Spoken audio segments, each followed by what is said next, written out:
Welcome to The Stacks, a podcast about books and the people who read them. I'm your host, Tracy Thomas, and today author Nicole Chung has returned to discuss our May book club pick, This Boy We Made, a memoir of motherhood, genetics, and facing the unknown by Taylor Harris. This memoir was released in 2022, and it follows the emotional journey of a Black mother whose beliefs around science, faith, and our healthcare system and motherhood itself are challenged when her young son goes through a mysterious illness. Today, Nicole and I talk about what makes a memoir compelling, expectations versus reality, and so much more. There are spoilers in this episode. Make sure you listen through to the end of today's episode to hear what our June book club pick will be. And a quick reminder, everything we talk about on each episode of The Stacks can be found in the link in the show notes. If you just can't get enough of The Stacks, I have a whole bunch more for you if you join the Stacks Pack, which is our community on Patreon. For just $5 a month, you get bonus episodes, our virtual book club, and access to our extremely active Discord, where we do buddy reads, give book recommendations, and share our Pop-Tart power rankings. Trust me, the Stacks Pack is having a good time. If this sounds like you, or if you just want to throw a little money behind an independent podcast you believe in, head to patreon.com/thestacks. And here's a special shout out to our newest members of the Stacks Pack, Joanna Espinoza and Chevy Crowley. Thank you so much for joining, and thank you to the entire Stacks Pack. And now it's time for my conversation with Nicole Chung about This Boy We Made by Taylor Harris.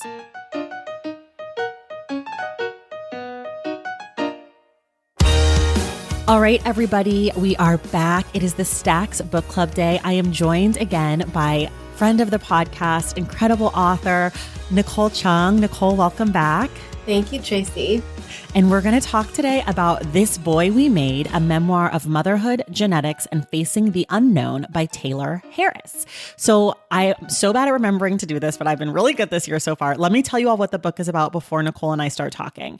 And I should also say there will be some spoilers in today's episode. So if you haven't read the book and you don't want to know what's coming, pause this, read the book, and come back. But basically, this is a story of Taylor Harris. She is a Black mother living in Virginia. She has a daughter and a son who's about 22 months or so when he has some sort of like extreme health scare. And the book follows her trying to figure out what's going on with his health, and is also sort of a fluid memoir that goes back to her childhood, deals with her anxiety, deals with her marriage, her faith, her family. So it's one of those memoirs where it's like about a thing, but she's really covering like a lot of topics. So yeah, that's the book in a nutshell. We always start here. Nicole, what did you think of the book sort of generally?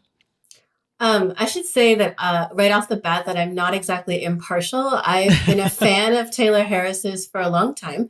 And I just feel in the interest of transparency for your listeners, I'll share that Taylor and I are like real life friends, and I've also edited and published her work. But we met many years ago at a writing conference before either of us had published much of anything. I was a fan of her McSweeney's column, though. I was reading that at the time. It was called Big Mom on Campus.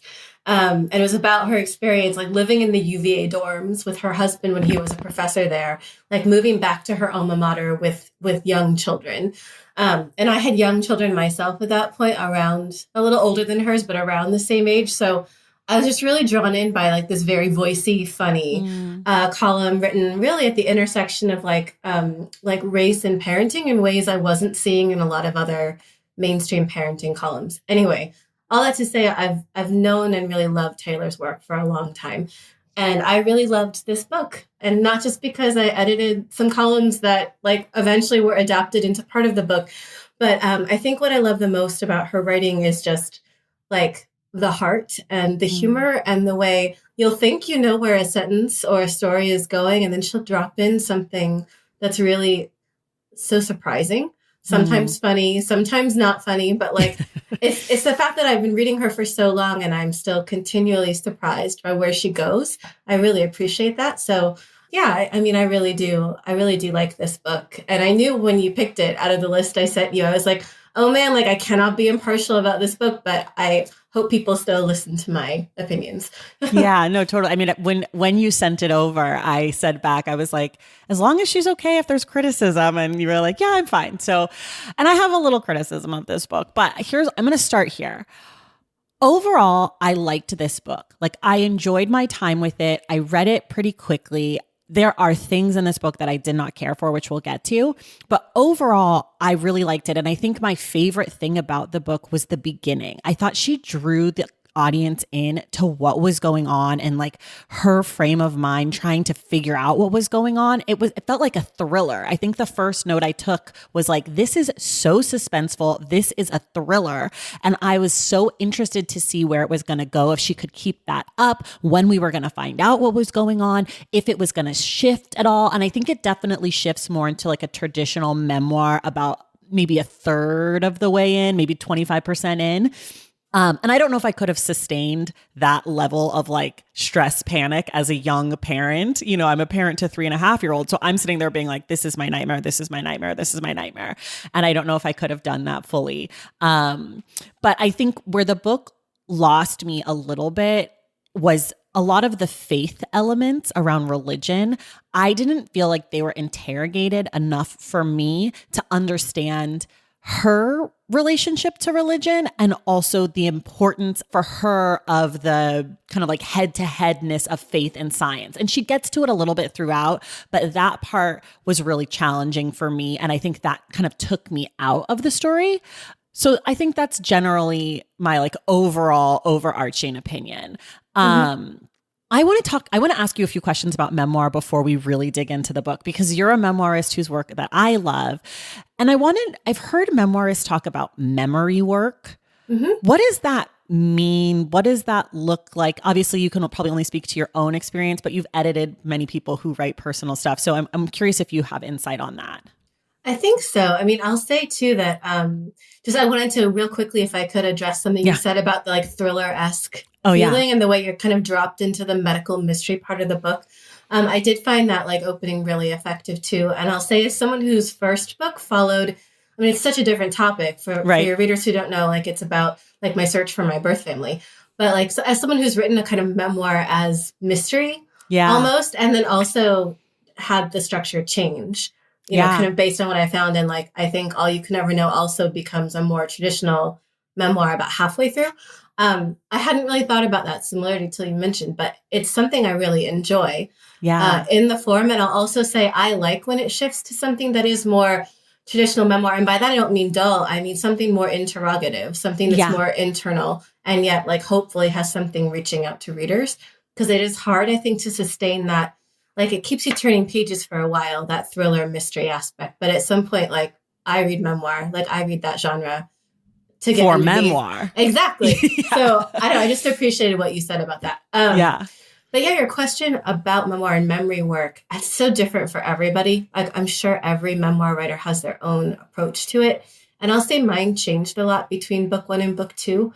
Writing book 2 in general was like a much more physical experience for me. Like I was more aware of like my brain and my body is integrated in that process, as opposed to like just being a brain who writes, kind of dragging my body along with me. I was doing a lot more memory work where I was trying to remember how certain events and conversations felt in my own body. And for me, that was how I summoned those memories and how I kind of made them real. This is with a living remedy. I'll say, from working with a lot of different writers, I know not everybody has that same approach. But for me, that is like what memory work now really involves. Like a lot of it is like trying to embody a moment again, and not just tell you I felt this way, or even I feel this way, present tense, writing about it, but like, let me bring you in and like try to explain, give you like the sensation of this moment for me.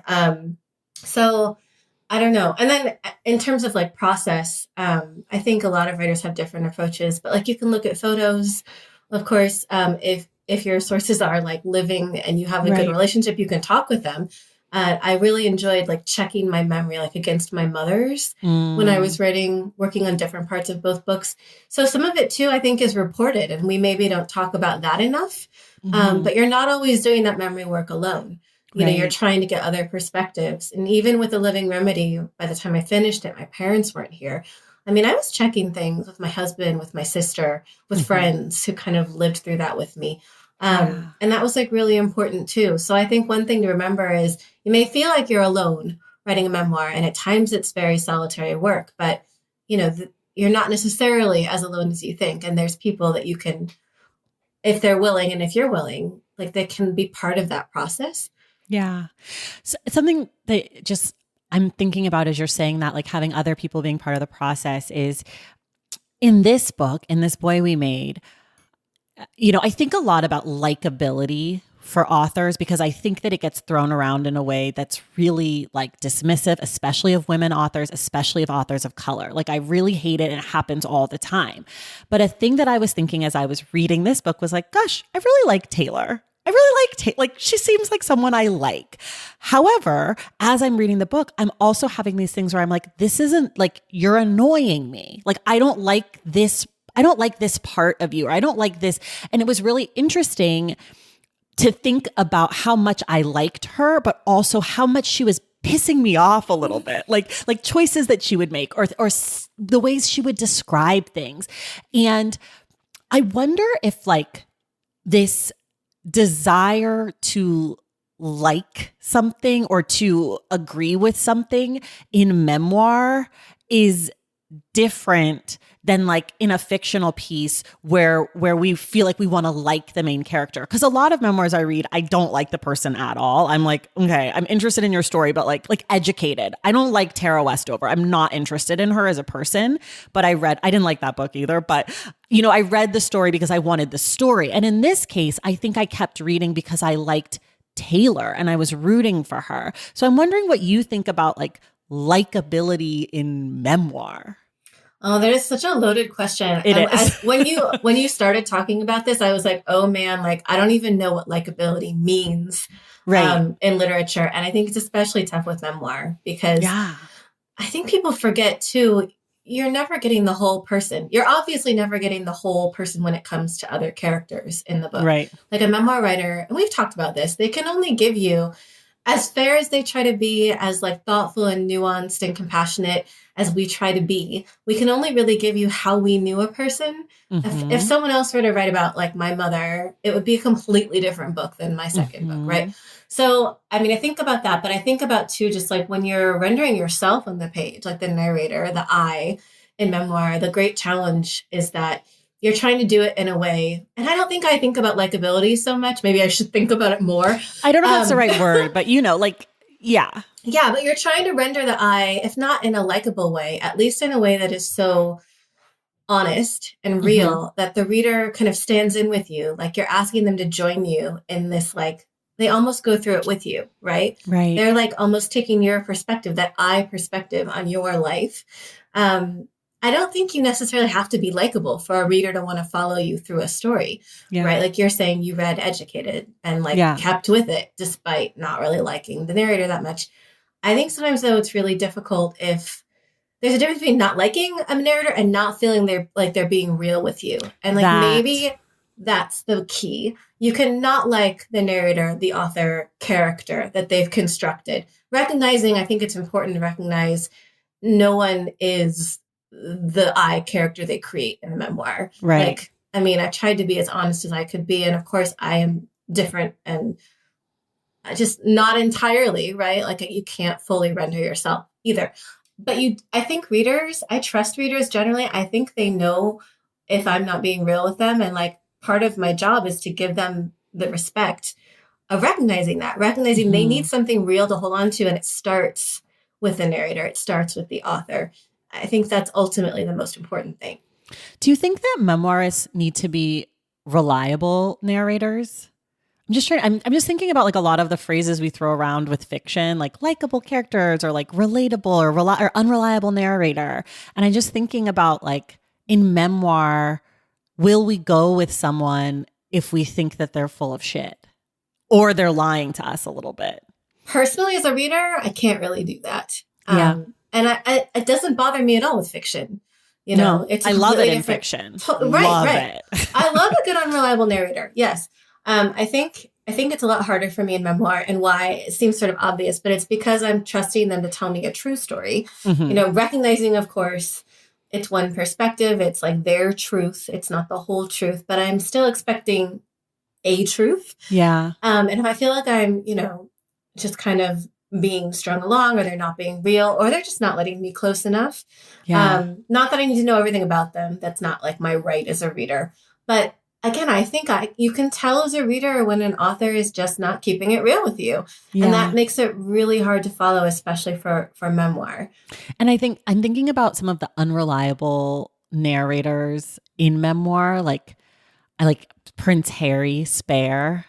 I found his version of events to at least make me be like, what are we doing here? What are you trying? What are you getting at? And I think that maybe with celebrity memoir, it works better, or it is. I'll stick with it because I'm like, I have some frame of reference for you. Whereas like if the author is like a career writer that I've never met or never heard of, and I'm just reading the book because of the premise, it's a lot harder for me if I feel like I can't trust you. Like Matthew Perry's memoir, people read and loved and hated and loved to hate because he was lying to them a little bit, but like they knew it. And so you're kind of in on it. Mm-hmm. I don't know. I wasn't planning on talking about this at all, but it just kind of popped into my head. I find Taylor to be mostly likable and relatable and reliable narrator. I think that like something that she was able to do, like I mentioned, was I wanted to go on the journey with her because I was rooting for her and for Toph, her son, of course. But also I felt like some sort of maybe like familiarity with her. Like she reminded me of what I imagine if I had a sister, that's who she would be. Like, you know, like where it's like, I'm annoyed by you, but I also very much love you and want only good things. So I don't know. I guess we should kind of talk about the book a little bit. I want to talk about this parenting and anxiety because that is such a central theme. Both Taylor's anxiety previous to having children and everything going on with her son, but then also the parenting and anxiety connection. And you're a parent to middle schoolish children. Yeah. And you've written about a little bit about your daughters. And I know one of your children you've written about had some health or some sort of, you know, needed a little extra care in places. And I'm wondering, like, did her parenting anxiety mirror what you felt as you were dealing with those kind of things? Like, did you feel seen as a parent just like generally? I mean, when my kid gets a fever, I am having basically like running down the list of malaria, meningitis. Yeah, it's interesting. I've been reading Taylor for so long that I don't necessarily see myself in her writing, which does not bother me. I mean, that's not necessarily what I need to read all the time. But like, I am a parent and I'm also an anxious person. Yeah. But I've been reading her for so long that like my reading her like far precedes my realization of how anxious I am. I was really only diagnosed like during the pandemic and while my mother was dying. And I remember just looking at my therapist. Sorry if this is very personal, but I remember looking at my therapist being like, well, like, of course I'm anxious. Like, did you just hear what's going on in my life? Right. And she's like, no, but like, apart from the pandemic and the stress and your mother dying, like from everything that you've already shared with me, I know this is like not new. And I was like, And I really felt like that was such a sobering and humbling moment for me. Like I make my living interrogating my life and my experiences. It's not that I felt denial. It's not that I thought she was wrong, but I was just like, A, like, duh. And B, like, oh, like, it's weird that I never really thought about putting a label to that. But like, I thought I was always just a worrier or I was just watchful or whatever. So anyway, all that to say, like, I've read so much of Taylor's work that happened that I read before, you know, realizing that. And like, since then, like coming back, I reread this book just this week, actually, like to prepare for this conversation. And I don't know, like those parts, they always really struck me just because I think she writes really honestly and beautifully about parenting and anxiety. Yeah. And I actually felt like the parts I related to a lot were she writes about how like faith is and is not like a comfort or like a help for that anxiety, like the way those two things, I guess, coexist and then are kind of mirrored in her search for truth about what's going on with her son. I am not a person of the same type of faith as Taylor, and I have never particularly found it comforting when I'm worried. But like I was raised in a really devout household, and I remember being told like essentially the Catholic version of like let go and let God. And that never felt like enough or comforting for me. So it was kind of incredible to me. It's just interesting reading about someone I actually like, I really like care about and respect her writing. And also like we've had similar experiences, like they overlap in some places, but our reaction and like our take on it is so different. I actually find that really interesting just because like two roads and then divergence. But anyway, I just appreciate like really good, honest writing about anxiety. Yeah. And how unexplainable it really is to other people because, yeah. And it manifests like differently in everyone. I too am an anxious person. I'd never even heard the word anxiety until I was, I think, in college or late, like into college. And one of my friends was like diagnosed with it. And I was like, what does that even mean? And as he was describing it, I was like, uh-oh, I feel seen. I think I always thought it would like take a certain form or look a certain way. Like my anxiety is different. It's very real, but it's very different from like, for instance, what Taylor writes about in this book. Yeah. And so like, I mean, like reading this before I had that diagnosis, I like didn't particularly see myself. I'm like, interesting. Well, you know, it's because of course it's different for everybody. Right. And then when you reread it this time, did it resonate with you differently? It definitely did. I mean, I'm not going to be able to like cite like specific passages, okay. Me but neither. like just no, but like just generally, yes. I mean, I've always found her writing about anxiety really moving. Yeah, it's so specific. Yeah. I mean, that's the thing. It is like the laser specificity of it. And the fact that it's not like mine or yours, that actually makes me feel like those are very universal sections of the book. Right. Yeah. It's because she's being so specific about her own experience. Yeah. Like generalized writing about anxiety as a phenomenon, as a diagnosis. I'm glad it exists, but it doesn't touch me in the way writing like this does. Yeah. Like that's what makes it feel real is her specificity. Yeah, I think like I'm always really, people can't see this because it's a podcast, but I'm always a person who like explains books by like how they make me feel. And I feel like this book, I'm like kind of like shaking my arms up and down like I'm shaking a soda or something because of the way that the book starts with all of that like stress.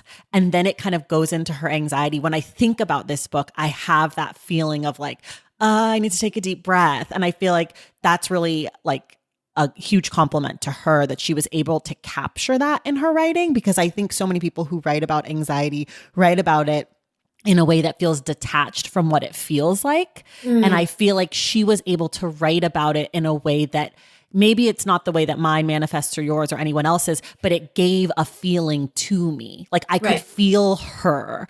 And I think like for me, that's why the parenting and parenting anxiety and anxiety parts of this book were by far my favorite, because I felt like it was so specific that I could be like, I don't do that, but I understand what you're getting at. Like where she talks about the part where she's like, who's at fault here? Is it my fault for doing this? Is it my fault for doing that? And like that part of parenting, and like, cause that made me think, okay, who's at fault? You can play that game in the beginning, but then at a certain point, it's like, does it even matter whose fault it is? Like you're still here.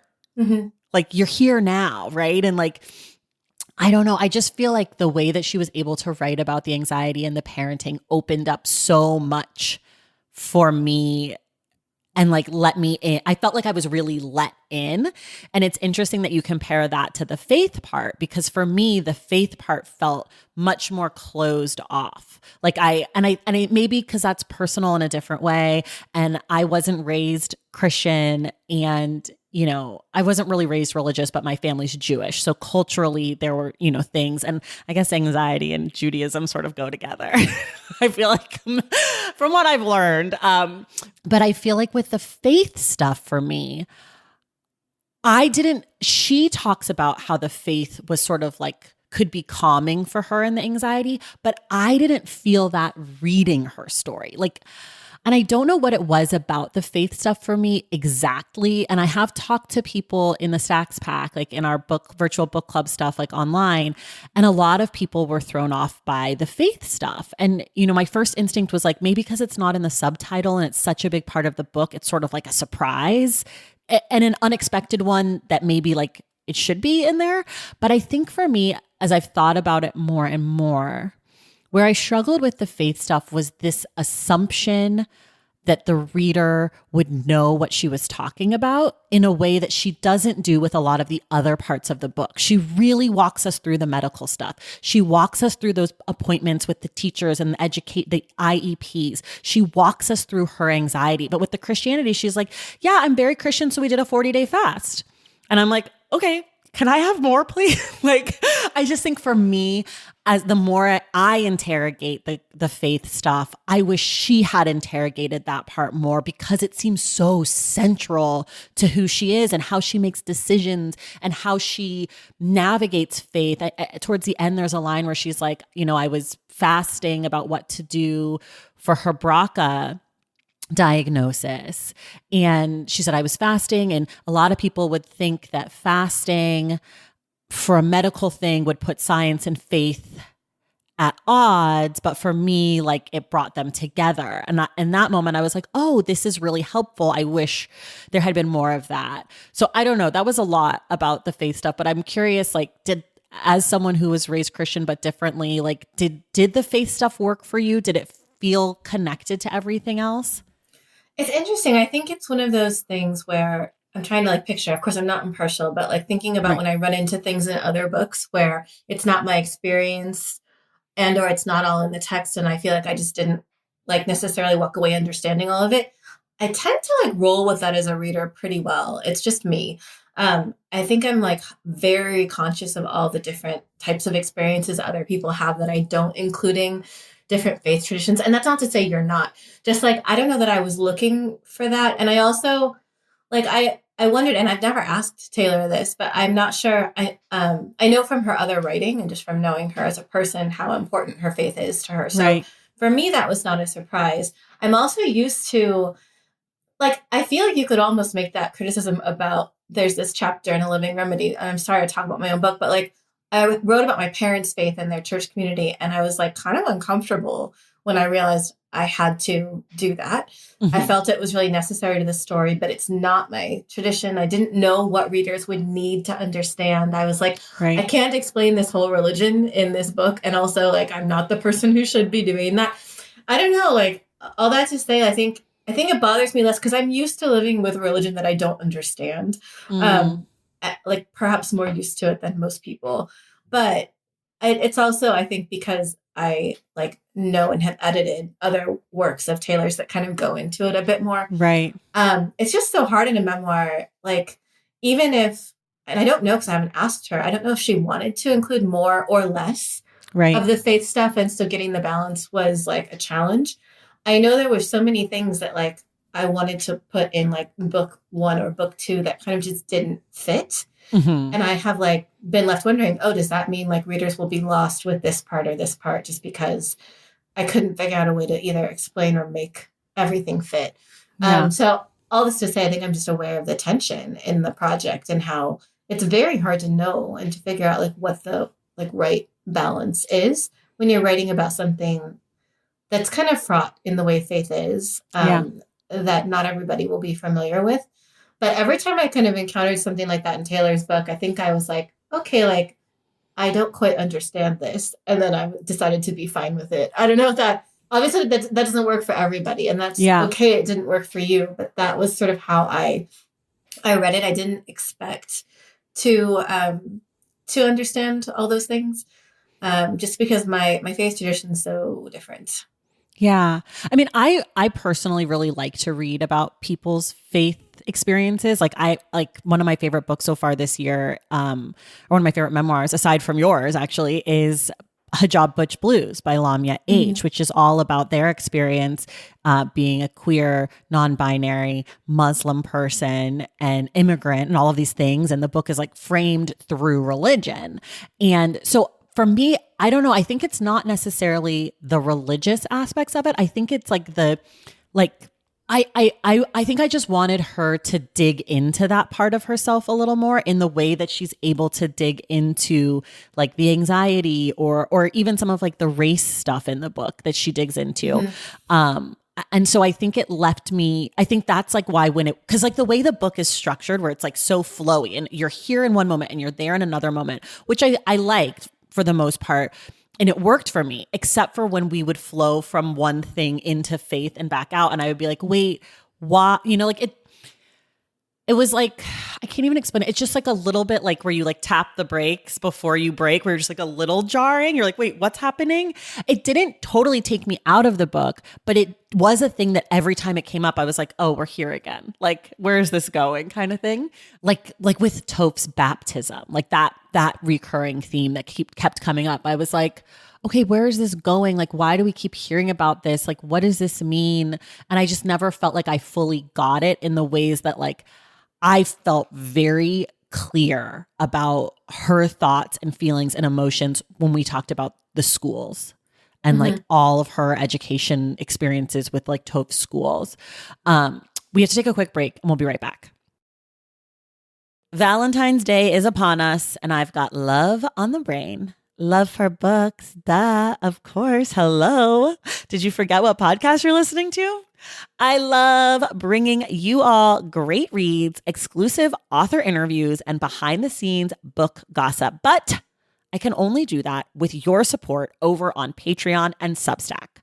Our Stacks Patreon community, also known as the Stacks Pack, is where you can go for book club meetups, a private, very active Discord, and a year-long mega reading challenge to help you achieve all your reading goals.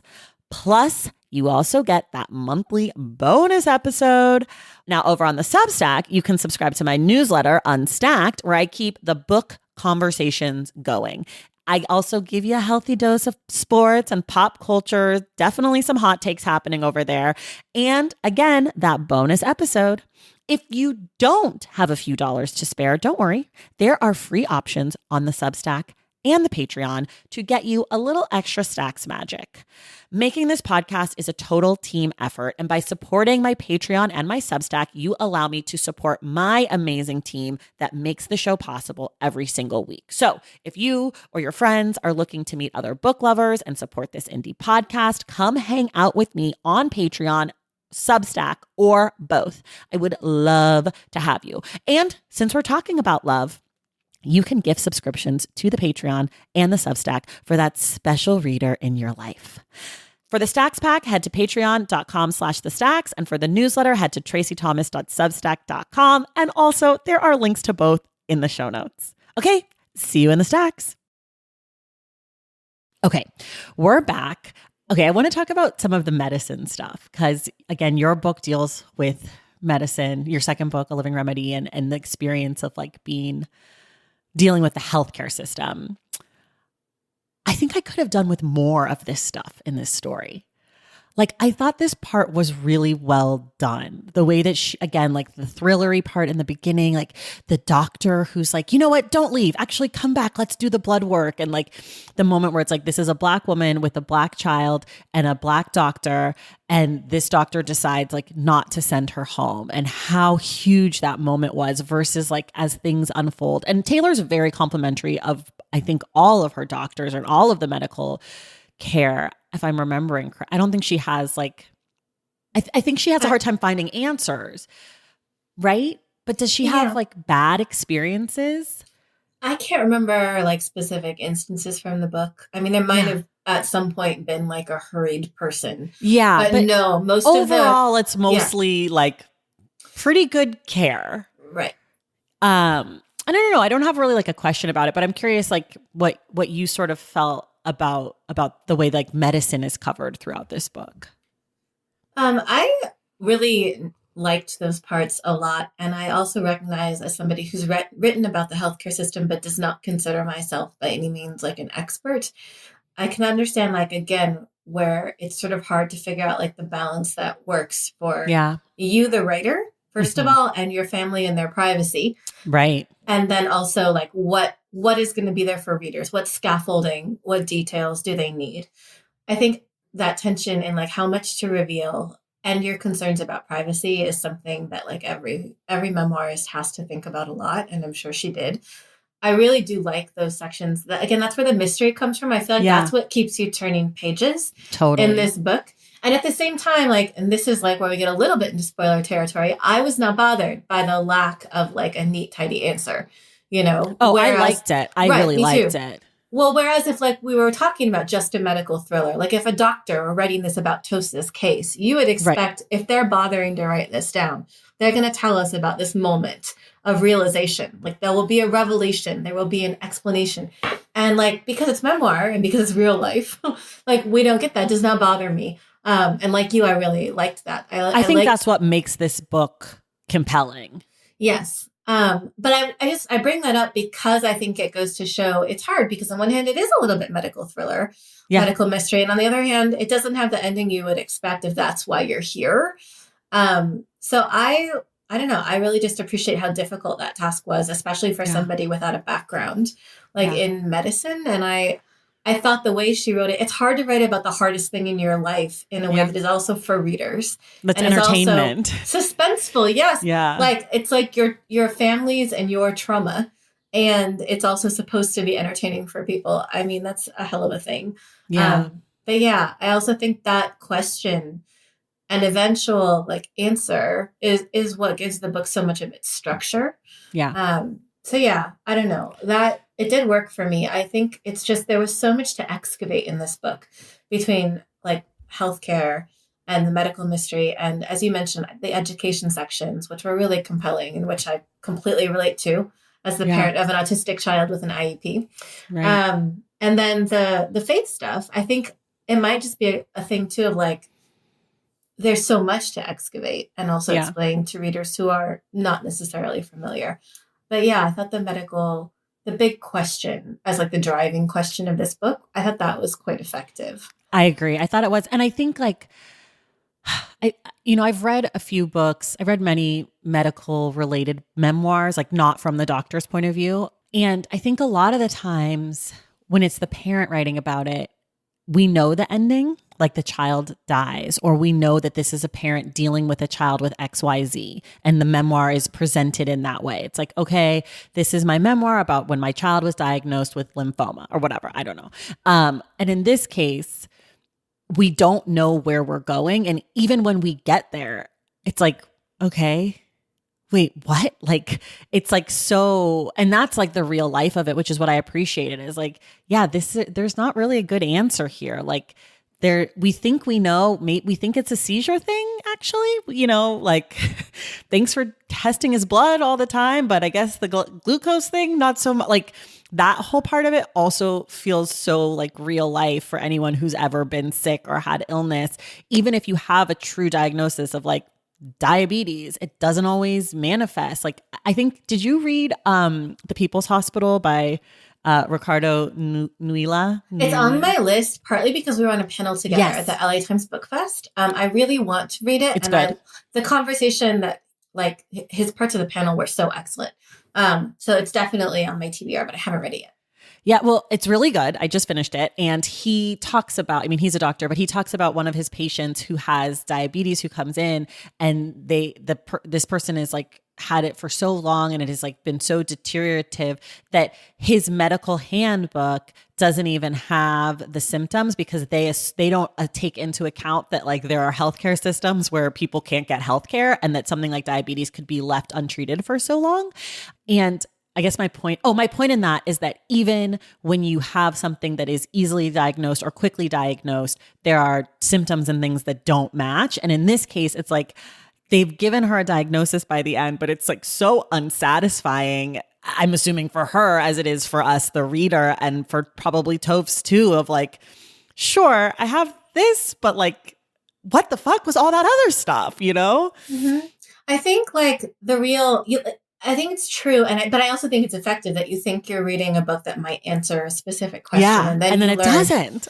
Right, but like, I don't necessarily feel like the feeling I get from the end is not like dissatisfaction. No, and I have to give her a lot of credit too for writing that sort of, I don't know, living in the in between, living in the unknown. I mean, actually, that's what I find most powerful about this book is that it is a hard thing, especially for an anxious person.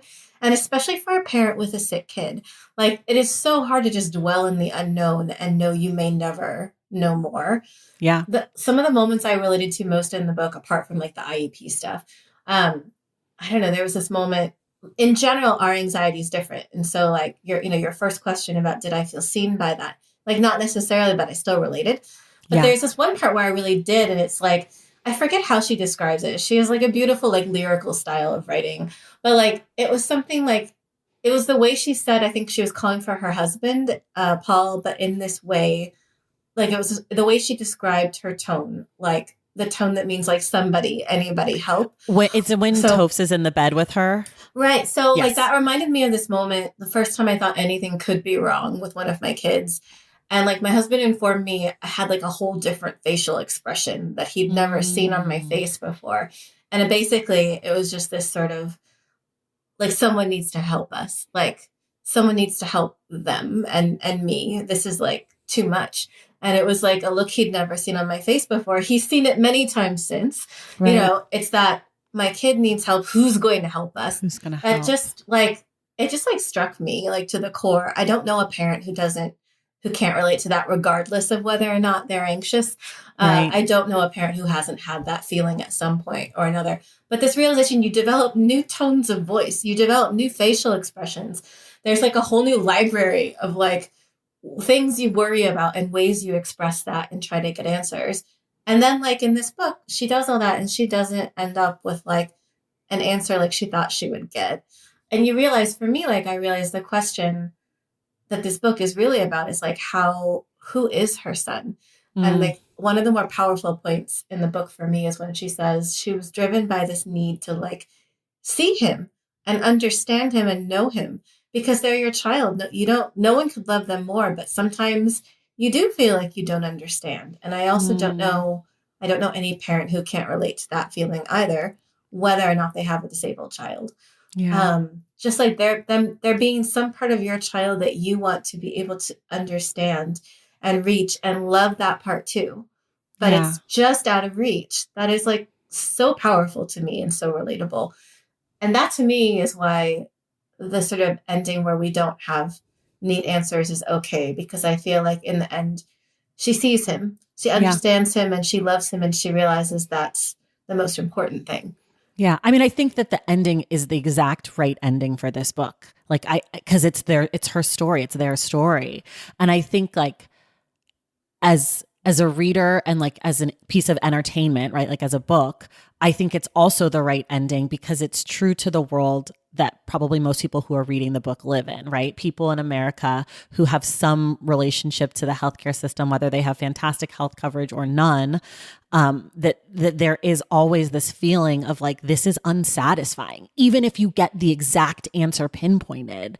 And, to add on top of that, in her case, the part that I mean, this part really struck me was when they did all the genetic testing and then she finds out she has BRCA or BRCA, or I don't know, some people say BRCA, some people say BRCA. Anyways, that she finds that out. And that moment I was like, holy shit, imagine being so wrapped up in this other thing and you're like obsessed with what's going on with your child and you're like, yeah, whatever, take my blood, like do my test. And then all of a sudden you get the phone call with the person with the voice that's like, so Taylor, we got your results back and we just want to talk. Like that conversation. On the day she found out she was pregnant with their third child. Right. This is also why I mean, I'm sorry, this is going to sound, I don't mean it to sound callous, but I feel like this is one more reason you read memoir.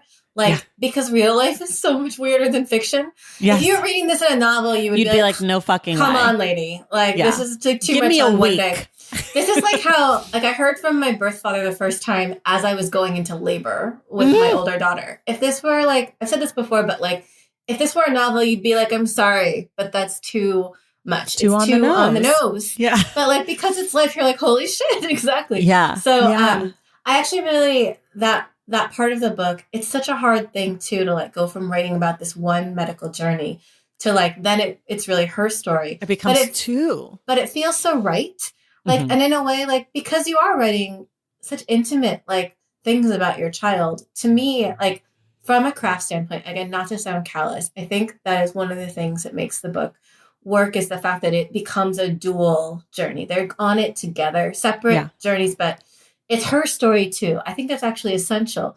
In a way, I find it a lot more like moving and relatable than if it were if it had remained just his story. It doesn't feel like his story at all, actually. Right. It feels like her story, and her story involves him, which I respect a lot because I think so many people overshare about other people's lives and make their memoirs about other people. And she does not do that, especially when it comes to kids, because it's like he can't really consent to like I think she does a great job of being like, this is my experience and my life story, and there is this huge component that I would like to focus on, which is my child. Right. She never says like, this is what it means to him, or this is what it will mean someday. There's this whole brand of like parenting writing about kids, often disabled kids, that I find honestly repugnant morally. And like that is almost always at the heart of it. Is that they're trying to define this experience. Like for their kid. Well, and this is something I think I'm sensitive to just as an adoptee, because so many adoptive parents do this in writing about us. I'm not saying it's the same, but I'm saying like I notice that, and I always notice it as an editor too. It's just kind of like one of my big red flags. And sorry, just to clarify, are you saying that like what you're noticing is that the parent is trying to like define the situation for the child and to say like, this is what this means to Nicole?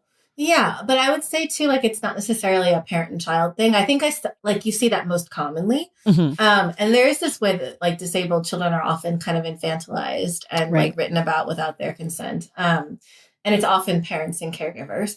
But I mean, I would see it too with just like essays that could be very beautifully written, but like we're very much fundamentally about someone else's journey. I see. Someone else's story. And like that was not really interrogated enough, or like the piece was not enough about the author and their experience of that. It was too much about not only someone else's experience, but defining like what that meant to them. It was always just one of those things that I noticed as an editor. Yeah. I do have a question for you about like, there was one moment in the book where she is sharing with us sort of, I guess like maybe her fears for Tophs. And she talks about like, perhaps, he's autistic, and she kind of like has this moment, and it's something that what the note I took is like, is this dabbling in ableism? Right. And like, for me, it's something that I think a lot about, because as of now, I'm healthy and my children are healthy. And I know as a parent, it's like, you want your kid to be the most healthy, the most smart, the most beautiful, the most generous, the most whatever, like you want your kid to have no struggles, I think is what it really boils down to. Is like, you want your kid to be healthy, happy, loved, be able to love, all of these things. And I never know how we should be talking about and expressing these things, because I also know people who are disabled, who are happy, healthy, loved, generous, full, complete humans. But then when I think about my own kids, I know that I dabble in some of that ableism. And so I don't know what you think about it, how you feel about it when it comes up in writing, if you see those kind of sentiments, if it does anything for you. I think it reminds me kind of where, I don't know.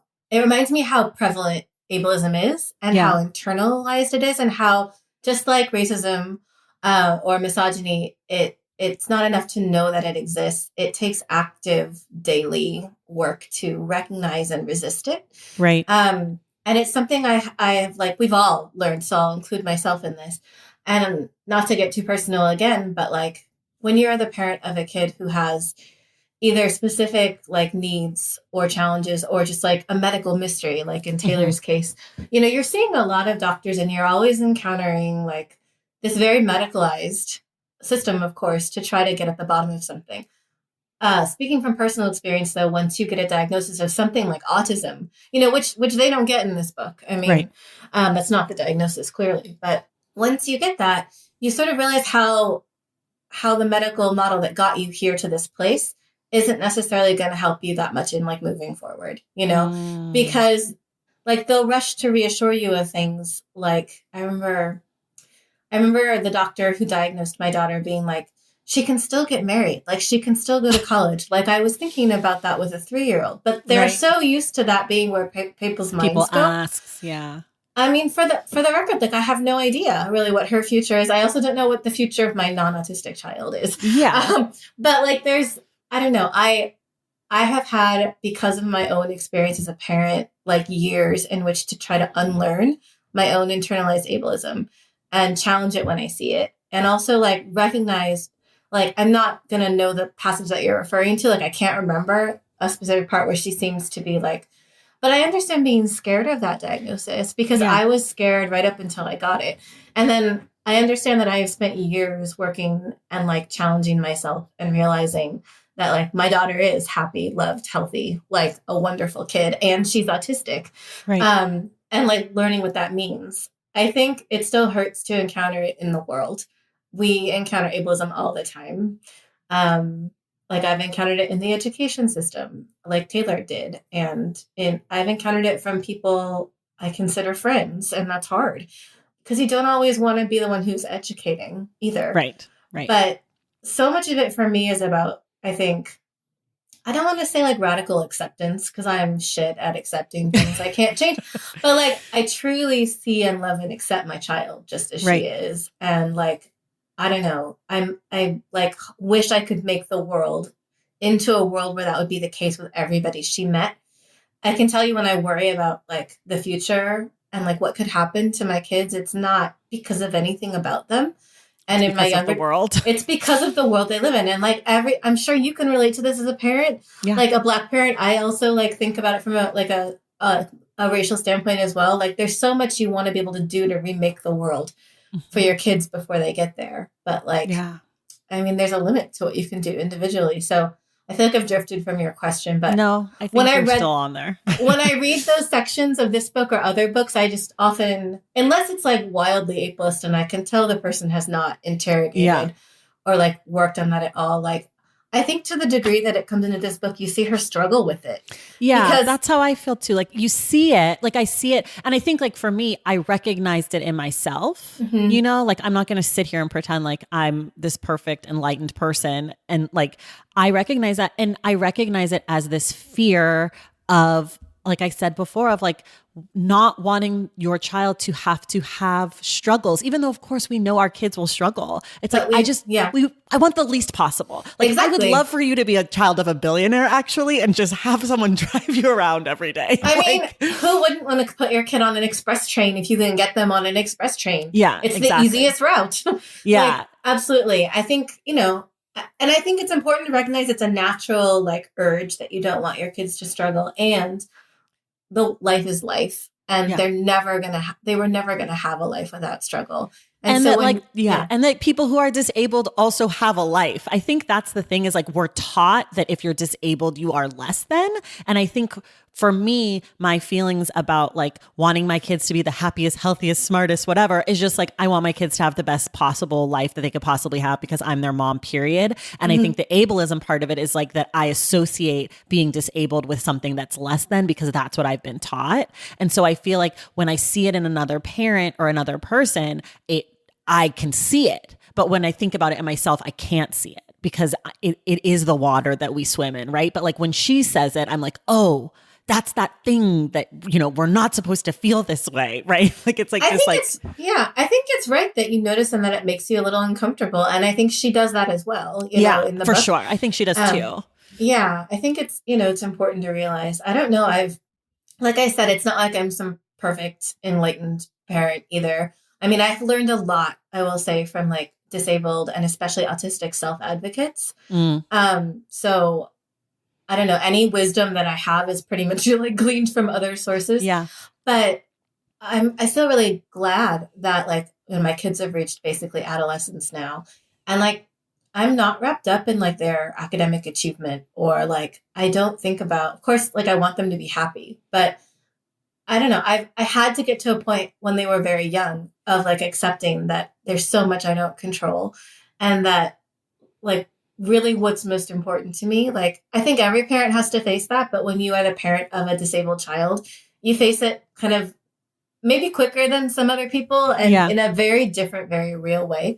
I had to ask myself when my daughter was 2 and 3, what if her future doesn't look the way I always thought or assumed my kid's future would look? And I had to like accept that very early on, in order to like, of course, love and see her and be her parent, and also fight for her and her right to learn as much as she can, you know? So I don't know, if that hadn't happened, I'd be a really different parent right now. I'm not saying like I'm superior. I'm just saying Just like different path. that, right. I have that perspective and that experience because of like my particular parenting experience. So when I read those sections in a book, like I recognize that. And I only get mad if I feel like I said, if they're not interrogating that, like, because it is our responsibility, as hard as it is, to do that, to be our kids' like first best allies, and to not just go along with the world's line about, because the world's line is ableist. Yeah. Like we have to see their worth and their dignity in a different way. Yeah. I think like you brought up race right before during this part of the conversation. And I think like I see a similar thing in Taylor when she's talking about like the education system and a little bit about the medical system when she's talking about race as like being a Black parent to a Black son, and like with the education, like the plans that they make. And she's like, my son isn't just another Black kid. And like that same kind of like thinking and talking is similar to the ableism, right? Like that the racism is there and it's part of it and it's in her too. And like, I think like there's sections where she says something that I think she's like, I read it as she's standing up for her son. Like he's not going to be just another Black boy. But even like that kind of thinking is of course racist, that he, like, and so I see it. And I'm not saying that she's racist. I'm just saying like she does a good job of letting us see her failings or her weak spots or whatever you want to call it. But when I get to see it in her, I can see it in myself a lot better. So I think that's probably a compliment to her. And I think like for her allowing us to let her show her work kind of like, right? Like, because also all of this happened a while ago. So it's not her today, no matter what, but just like there's moments where I'm like, oh, that's like, don't say that. And then I'm like, right, of course, but I'm only freaking out about this because it's in me too. I read those sections, a lot of them, again, like as a fellow parent with an autistic kid and an IEP. And I think it's sort of like I understood why she was worried about, like she was worried the education system was going to put him in that. Yeah, exactly. With like Black boys that they've left behind. Or like in the case of, like she writes at one point, and this is again where the specificity I feel like helped me understand so much better. Because I can understand as the parent of a kid with an IEP, but I don't have a Black child in the public education system. And so when she said there was talk about there being too many Black kids with IEPs and the school system actively wanted to have less, to have fewer of them, right? Which meant denying services, because that's really what that means ultimately. Yeah. If you're going to have fewer of them, then you're going to be denying services to somebody. And she was like, it's not going to be my kid. Like I understood like that part of it, just because like, I mean, I know like a racist quota. I know like what it's like to have your kid put in a certain bin in the school system for various reasons. Right. So that part I was like, yeah, like again, if she were being more general about this, I might not understand like her motivations or her feelings. But because she's being so specific, like I get it. I get why and like where this fear comes from. Yeah. Yeah. And like also remember we were saying like, if this was in fiction, people would be like, no way. How about the fact that she's living in fucking Charlottesville? Like that also is just so on the nose, given that like the Charlottesville march and riot and murders and all like that all happens like there as she's talking about like navigating. I was like, there's no way she's going to be like, there's no way. And then of course I knew it was coming, but I was like, maybe she's going to be gone still or whatever. Another thing that she does so beautifully in the book, and which is really hard to do because it's also emotional and scary, is talking about like that intersection of race and disability with her son, even though they don't know exactly what's going on with him. Like when she goes into these future scenarios, like having a child who grows up, becomes a Black man in this country, and like, you know, she talks about his seizures or inability to like necessarily always track a conversation or understand what he's being asked or like control like all of his like physicality, you know, like I really felt those moments like in my heart, just like for fear. And like the heartbreaking thing is they're perfectly reasonable fears to be having, you know, and of course that's where her mind is going to go. And I just like I just appreciated that, given how hard I'm sure it was to like have those thoughts and like face that reality and then also write about it again in a way that's going to reach people who don't share your experience, who don't have a kid like yours. and not lose them. But I thought it was just like really just an important and heartbreaking and very realistic like thing to be worrying about. Yeah. And I think it took a lot of bravery. Yeah. Yeah. I mean, I think like to sum it up, since we're pretty much out of time, like I think both of us, the stuff that was the most compelling is like when she got really specific and like really let us in to what she was thinking and feeling, even when it is less than, you know, politically correct. I don't even know if people say that anymore. I feel like Bill Maher ruined that for us. But I feel like to me that's where this book is at its best, is like when she is really dropped into letting us into her experiences. The last thing we always talk about is just title and cover. I have to say, I think this cover is fucking gorgeous. It is, yeah. I mean, it just pops off my bookshelf every time I see it. I remember this book when it came out. I didn't read it then, but I remember being like, whoa, what's that about? And I think the title is great. This Boy We Made. I think we can carry a lot of weight. Like, who is the we? Is it society? Is it her and her husband? Is it, you know, medicine? Is it faith? Is it God? The subtitle, I would have just added faith in there somewhere. I think that would have helped me. Since it's already such a long subtitle, why not throw another floater in there? I didn't even know what the subtitle was till you mentioned faith wasn't in there. Like, I think it's not that I haven't read it, but I never pay attention to memoir subtitles. And like both of mine are just subtitled a memoir, which I prefer that. Nothing. I actually prefer that. Because when there is a subtitle, then I'm like, this is what I'm getting. But if you just put a memoir, I'm like, okay, it's your life. Let's see. Yeah, I had to, I think, argue a little bit to get just a memoir with like the first book. Publishing loves a classification and a category. As they sure do. I agree. I think the title's gorgeous. And I love how the outline of toast like is like stars. And it reminds me of that line from the Clifton poem, like star shining clay. Anyway, I think it's really pretty. And I'm not sure I'd have to ask her, but I think Taylor like had something to do with like making a couple suggestions about the cover. I'm not sure. Maybe the color. I don't want to say that and then be wrong. But yeah, the cover's by Nicole Caputo and it's really, really gorgeous. Yeah. I'm sure she considered other titles. I think sometimes title's the very last thing that you're like settling on. But yeah, I think I like the title. I think the title really works. Yeah, it does make it seem much more like Toast's story. And then of course, as we talked about, it's really her story, but it's not a criticism. It's just like, that's what the title makes me think about. Right. And then like, you could then be surprised that it's so much hers. But. Yeah, that's true also. Well, Nicole, this was so much fun. Thank you so much for doing this. Thank you for talking about this book with us. Thank you for suggesting it. Yeah, no, it's my pleasure. I'm really glad it worked out. And everyone else, listen to the end of this episode to find out what our June book club pick will be. All right, Nicole, thank you. Thanks, Tracy. And everyone else, we'll see you in the stacks.